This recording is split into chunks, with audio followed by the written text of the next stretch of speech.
Vse se je začelo pred točno enim letom. So sporočili, da nam vse odpade, da imamo do velike noči, jaz sem si razlagal, da imamo prosto, ne. Drugi člani orkestra so si mogoče drugače razlagali. Mi smo to seveda izkoristili in smo šli v Slovenijo, obiskati starše, smo rekli, ok, 2 tedna bomo tam in to je to, odlično, smo uživali. Potem pa so kar sporočali, ja, to se bo nadaljevalo, ne bomo še odprli, pa pol je bil vse april. Pol šele maja se je začelo govoriti, da bo nekaj, tako da mi smo v bistvu bili skoraj 2 meseca v Sloveniji, kar se še prej nikoli ni zgodilo. In jaz in žena in otroci so uživali, biti doma, v naravi, na kmetiji. Tako da iz tega vidika je bilo to nekaj zelo pozitivnega. Problemi so se začeli pojavljati potem, ko smo videli, da stvar ne bo kar izginila in da obratovanje našega orkestra ne bo kar tako prišlo na stare tire, niti v operi, niti v filharmoniji. Zelo so se trudili, smo potem v poletnih časih, v poletnih mesecih že prišli do nekih koncertov in tega, seveda z manj publike. Potem v jesen se je pa spet vse ustavilo in šlo spet nazaj, kako se reče, lockdown, 1., 2., 3., ne vem, kateri je zdaj. Problem je ratal točno ta hip, mi od opere, že če samo finančno gledam, od opere to je državna služba, imamo podporo, dobimo, mislim, da 80% naše plače. Kot filharmoniki smo pa samostojno zaposleni in dobimo pač čisto, kar zaslužimo. In to je trenutno nič. Tako da iz tega vidika je trenutno malo kriza. Še posebej zato, ker v privatnem življenju mi trenutno hišo postavljamo in bomo videli, kako bo tole se speljalo. Ker smo računali, da bo življenje normalno teklo naprej in smo si vzeli kredite in tako naprej. Ja, povratek nazaj na tiste stare tire bo bržčas precej težaven. Težavnejši, kot si znamo predstavljati. Ja. Tudi kar se tiče same službe, v bistvu je super, če je človek 1 mesec, 2 meseca doma, ampak ko se to tako časa vleče, potem nekako ne veš več, kaj si, sploh ne hodiš več v službo, doma si, se zaposluješ z drugimi stvarmi, to mi seveda ni problem, ampak vse skupaj je nekako zelo negativno, kar se tega tiče znotraj našega orkestra. Mi smo navajeni res ogromno delati, noben drug orkester ne dela toliko kot mi. In bolj kar naenkrat ni ničesar, je oškodovan in naš, kako smo rekli, naš dohodek, predvsem pa tudi naš način življenja. Mi smo navajeni, da gremo tja, da tam igramo. Ljudje, moji kolegi se potem zaposlujejo z raznimi stvarmi, eni delajo potem solo recitale, snemajo solo CD-je, poskušajo nekaj s komorno glasbo, ampak dokler ni publike, vse skupaj nekako nesmiselno. In to je malo kriza, ki po mojem se bo še nekaj časa poznala. Tudi če bi se zdaj po nekem čudežu vrnili v stare tire. Ni interakcije, ne? Ni tistega stika, ni odziva, ni aplavza, tistega iskrenega, ne? Ja, ne, ničesar ni. Tudi če si predstavlja človek, da kot že prej še v Sloveniji, če sem kdaj imel kakšen recital, človek se pripravlja ogromno časa, več mesecev, da odigra neko stvar, zato da da neki publiki. In zdaj publike ni, oziroma če jaz sploh ne vidim publike, je vse skupaj popolnoma brez veze. To, da nekdo vidi po internetu, ja, v redu, ja, je precej, kot rečeno, ja, ni interakcije. In pač, ko so se začeli naši koncerti brez publike, je bilo vse skupaj precej grozno, no. In to je še vedno mi imamo koncerte, jih potem objavimo preko spleta, določene stvari se snemajo, ampak mi igramo simfonijo in po simfoniji ni aplavza, ampak mirno ostanemo in gremo iz odra. Kaj pravzaprav zdaj v tem času snuješ? Kaj počneš? Kako ti minevajo dnevi? Ja, ta hip je precej pestro, ker se je začela gradnja za našo hišo. jaz sem človek neštetih hobijev, tako da se znam zaposliti na razne načine, ne bi rad zdaj našteval. Hkrati pa tudi se ukvarjam še z svojim inštrumentom, to je vedno možno posvetiti kako urico ali več na dan časa temu. Tako da, če je bilo vprašanje, a mi je dolg čas, ne, to mi nikoli ni bilo. Verjamem, to je videti, da ne. Torej, zagotovo, glede na to, na gradnjo vaše hiše, nameravate ostati vsaj še precej let bržčas na Dunaju. To je vedno neka kalkulacija. V osnovi je bilo mišljenje, da bom tle ostal par let, mogoče da dobim nek kapital, se lahko vrnem pol v Slovenijo, če bi mi tle ne ustrezali, in bi lahko potem lepo živel naprej v Sloveniji.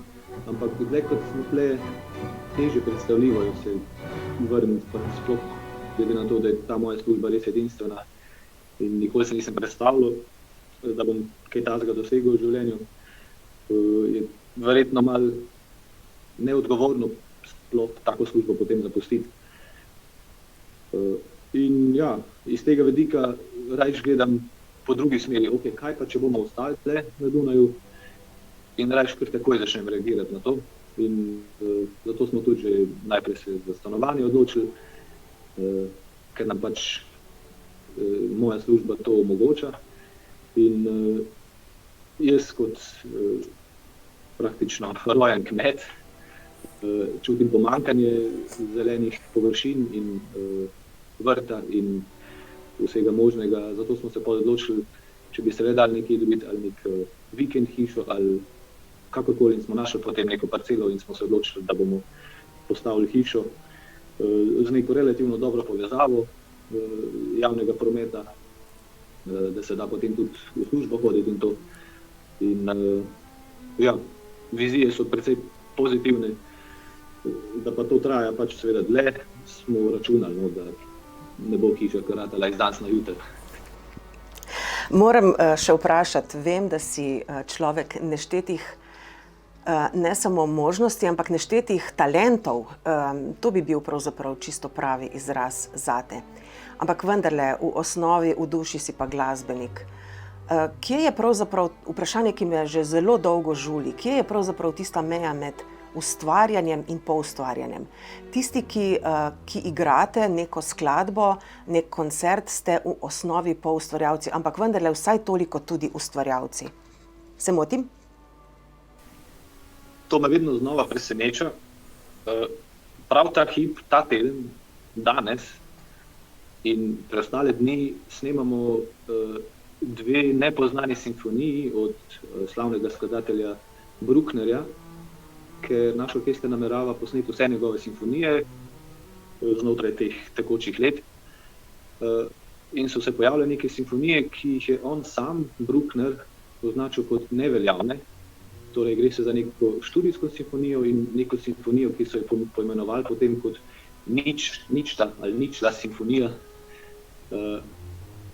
In tle pride točno to do izraza, kaj lahko poustvarjalec naredi. Lahko eno tako in isto simfonijo, lahko bi vzeli tudi Mozartovo simfonijo in jo človek lahko zaigra tako, da bo popolnoma brez veze in vsi bo mislili, da ok, to pa res ne more biti Mozart. Če pa zaigraš z neko dušo, če poskušaš nek smisel najti, pa lahko da je to popolnoma drugače zveni, kot si je sam komponist predstavljal, pa lahko iz ene in iste simfonije nastane res neko lepo delo z nekim močnim sporočilom, ki ga lahko mi damo publiki. In to je točno zdaj pri tej simfoniji, če rečemo študijska simfonija od Brucknerja, ki če gleda samo note, je ti včasih ok, to je pa res brez veze, ampak da se tudi te note osmisliti in narediti nekaj lepega iz tega. In tle smo točno mi, tisti, ki ustvarjamo. Pravijo, človek postane mojster po 10.000 urah nekega početja, karkoli že počneš, ne. Pri tebi je, kar glasbo zadeva in kontrabas, verjetno nekajkrat 10.000 ur. Torej si to fazo mojstrstva že verjetno pred časom dosegel. Kaj ti je to mojstrstvo, kakšen odnos imaš zdaj do glasbe? To sem že večkrat slišal, te študije v teh 10.000 urah vadbe, ali je to glasbenik, ali športnik, ali kdorkoli. Sigurno drži veliko od tega. Ogromno glasbenikov je bilo že kot mladih vzgajanih, to že v zgodovini. Že samo, če gledamo Mozarta, je on pri ne vem katerih letih napisal simfonije in to. To sigurno drži in preko začneš te stvari delati, večjo prednost imaš. Preko začneš igrati inštrument, prednost imaš pred mogoče ostalimi, ki so kasneje začeli.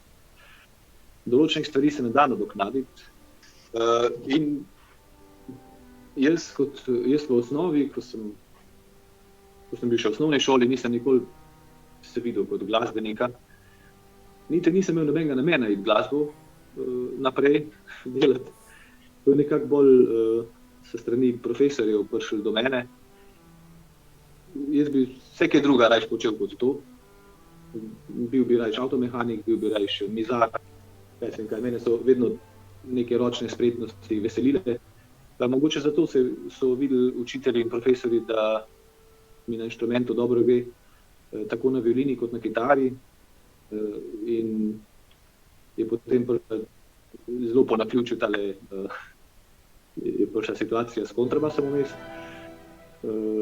kjer pa sem jaz potem začutil, da nekako to pa meni gre, da nekako to pa bi jaz bil. In od takrat naprej, ja, če grem računati, koliko ur sem vložil, ja, ne vem, nisem nikoli računal. Je pa sigurno bilo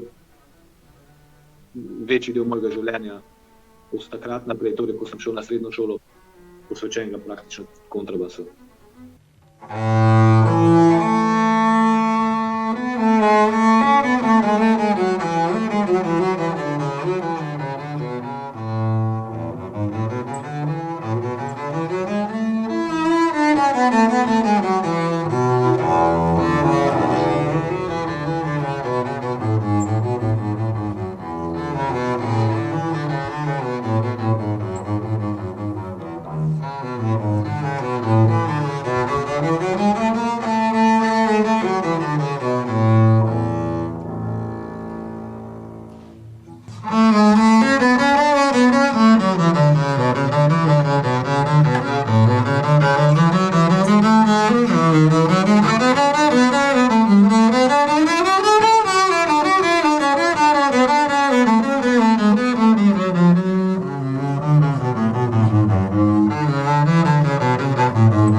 dan danes, ko imam stabilno službo in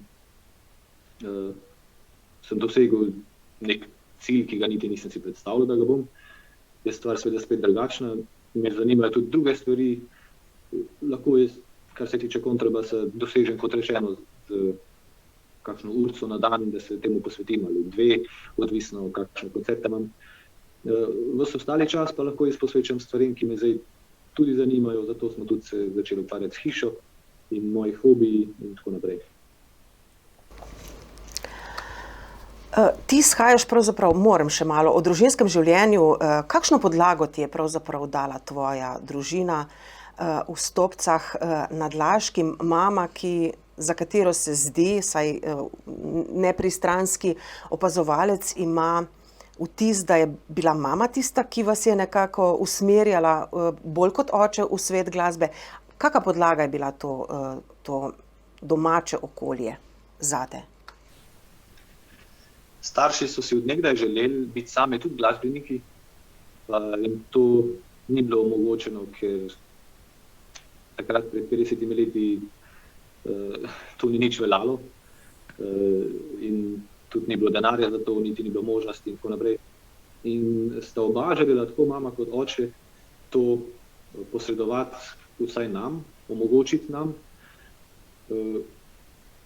In iz tega vidika je bila vedno podpora, še celo lahko da preveč. Mogoče bi jaz sam po sebi violine ne igral, ampak so me nekako malo prisilili v to, ampak lahko rečem samo hvala, ker brez tega verjetno ne bi bil tle, kjer sem danes. Kar mi pa dala sama družina, pa ni toliko po mojem pomembno, kar se tiče glasbe, ampak samega načina življenja in dela. Kot danes vidim ogromno mojih kolegov ali pa ljudi, ki jih poznam, glasbenikov, izhaja iz mestnega okolja, kjer že več generacij njihovi starši in stari starši hodijo v službo ali so glasbeniki in sploh nimajo te navade, teh delovnih navad, kot smo jih imeli kot kmeti. Se mi zdi, da ljudje danes postajamo čedalje bolj razvajeni in nismo navajeni potrpeti stvari, nismo navajeni niti se umazati, niti iti ven, niti splezati na drevo, ker že tako je pol roka boli in potem ne moreš igrati in tako naprej. Tle imam mogoče res prednosti, da sem vzgajan iz kmečkega okolja in mi res te stvari ne povzročajo težav. In verjetno to tudi na svoja otroka, na Olgo in Jurija prenašaš. Te vzglede, te nagibe, to, da je treba splezati na drevo pri določenih letih. Ja, seveda. Mislim, moram reči, da sta dejansko dosti fizično sposobna in močna. Mislim, seveda se tepeta cele dneve, ampak vse mi smo se tudi. Za konec morda kakšno sporočilo svojemu okolju, svoji Sloveniji, tvoji Sloveniji, tvojemu Laškemu, tvojim Stopcam? Ja, lahko rečem to, da vedno, ko se vrnem v Slovenijo, v katerokoli mesto, ali to Laško, Žalec, Ljubljana, vedno me obda nek občutek, da sem tu doma, da izhajam iz tega in kako je lepo priti med ljudi, ki govorijo slovensko, da se ne ves čas počutiš kot tujec. Tako da z veseljem prihajamo domov vsakič, ko je možno. In hvala Bogu, Dunaj je zelo blizu, rabimo praktično samo 3 urce, da pridemo do svojih staršev in skočimo včasih samo za vikend in vedno se obrestuje. Ampak zdaj vidim toliko prednosti tega našega orkestra, predvsem to, da je to bližje in da imam stik s opero, ki je v marsikaterem drugem orkestru ne bi imel. Ja. Tako da sem zelo hvaležen, da sem tu in da lahko tu ustvarjam in gradim svoje življenje in kot rečeno spet gradimo in to se očitno nadaljuje skozi celo življenje, da človek gradi svoje življenje. Lepa misel za konec, Iztok Hrastnik, prav lepo se zahvalim Poklepetala sva, želim ti res veliko umetniških izzivov še, obilo dobrih koncertov, predvsem pa obilo publike. Žive hvala. publike. Predvsem publiko, hvala.